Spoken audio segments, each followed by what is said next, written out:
Okay, in Aperture and shutterspeed 2, I'm just picking up right where I left off in the other one. And remember, I said I was going to talk more about why people pick specific aperture or shutter speed settings. And so the first thing I'm going to talk about is shutter speed. I think it's the easier of the two to understand. It's just more intuitive. So the first image you see of this vase falling and breaking, you can probably figure out pretty easily by looking at it that it's done with a very fast shutter speed. The faster your shutter speed is, the shorter and shorter the time is that you're freezing. So with a contemporary digital SLR, many of them go up to a 4,000th of a second, which this shot is probably something close to that. I doubt it was shot with any really like specialized equipment. So you can see how that moment in time is frozen. The water is just starting to spray out of that broken vase. Here's another example of that same idea. And just to give credit where it's due, the images of the vases breaking are by the photographer Edward Klimas.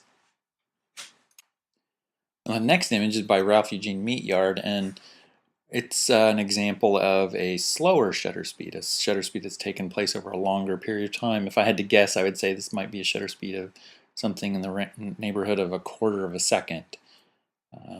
So you can see as this boy flapped his arms that his arms actually moved, from point A to point B during the span of time that the shutter was open. So it gives this sort of ghosty, smeared effect. The next image is by Albert Chong, and it's also using a long shutter speed. So he actually got up and walked away from that scene during the span of time that the shutter was open. So this may have been a slightly longer shutter speed, a couple of seconds or something. But these are really good examples of artists picking a particular shutter speed to get the desired effect that they want.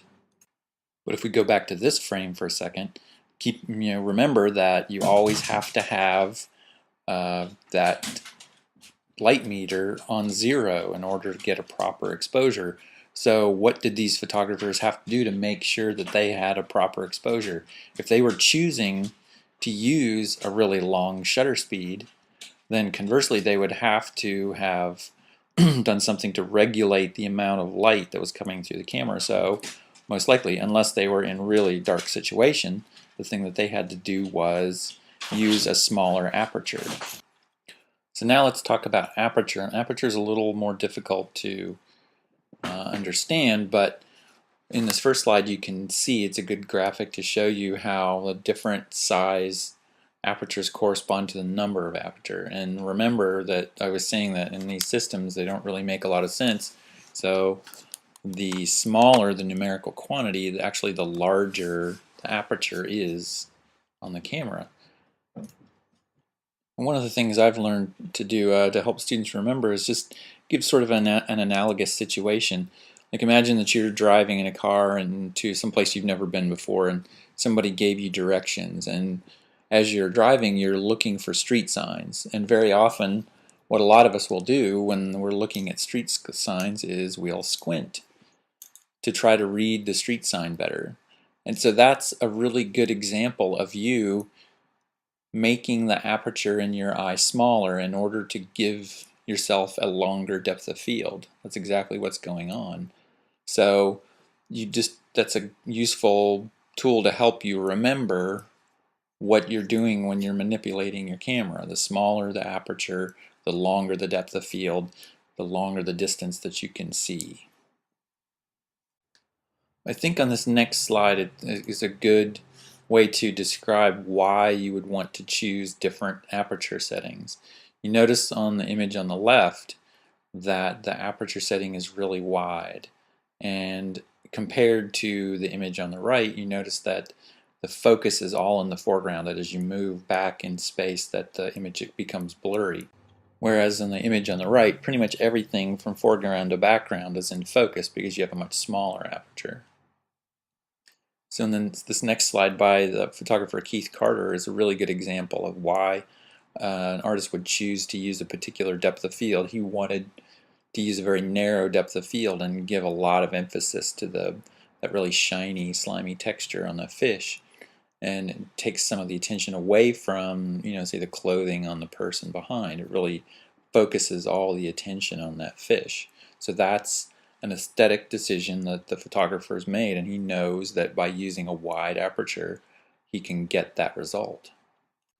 Now here I'm going to show you two images that are kind of similar in the way they're constructed, but you can see by looking at them that the artist has chosen to use different kinds of settings. In the first one, it's by Paolo Pellegrin, and you notice that the boy's face in the foreground is blurry while the girl in the back and the fence and everything are in focus. So he's used a pretty narrow depth of field, a wide aperture, in order to get this effect. And now here's an image by Bill Brandt. Similar kind of way that it's been constructed. You have something really close in the foreground, but that ear is in really sharp focus, as is the cliff and the clouds and everything in the background. So Bill Brandt used a very small aperture to get a very long depth of field. And there's a term that you're going to hear me use a lot, is depth of field. And that's the term that's used to describe this phenomenon, like the amount of space within a given field of vision that's in focus at any one time. So if you have a wide aperture, you have a very narrow depth of field. If you have a small aperture, you have a very long depth of field. So here's one more image to help kind of drive home this point. So notice that on these steps, all these bricks from foreground to background are in focus. So that's a good indication that the photographer used a small aperture to get a long depth of field. So now let's go back and review some of this stuff, and I can show you a couple more examples of images where there's obviously something at work here in terms of the decisions that the photographer made about these aperture and shutter speed settings. So in this first slide, you can tell two things. I can tell that the photographer used a small aperture.